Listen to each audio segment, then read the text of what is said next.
Eu creo que non estiveron á altura, porque eles tiñen constancia de que había preparativos dun golpe militar e eles deberon pensar que era como a Sanjurjada ou unha cousa así moito máis localizada e moito máis sinxela de combater.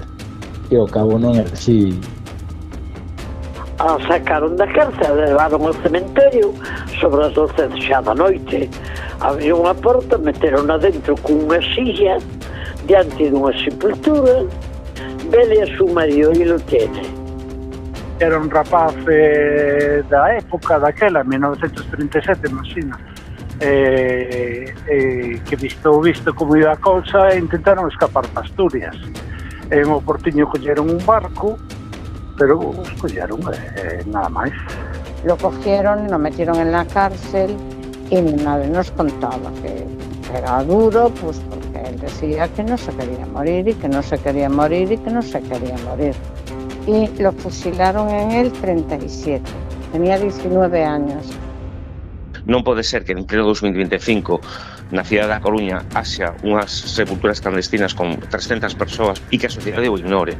Antes de quitarlos das celdas para leválos a Punta Herminia, chamaban os familiares máis cercanos para que se despedisen deles, non?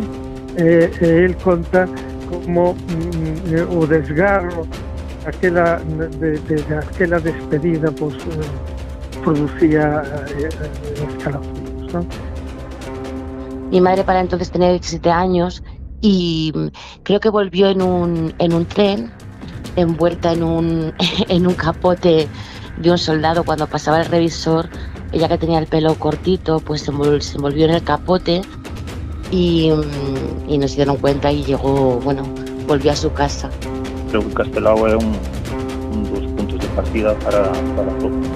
A ferida aberta no 36, un podcast de Nuria López. Eu creo que non estiveron á altura, porque eles tiñen constancia de que había preparativos dun golpe militar e eles deberon pensar que era como a Sanjurjada ou unha cousa así moito máis localizada e moito máis sinxela de combater. E ao cabo non era así.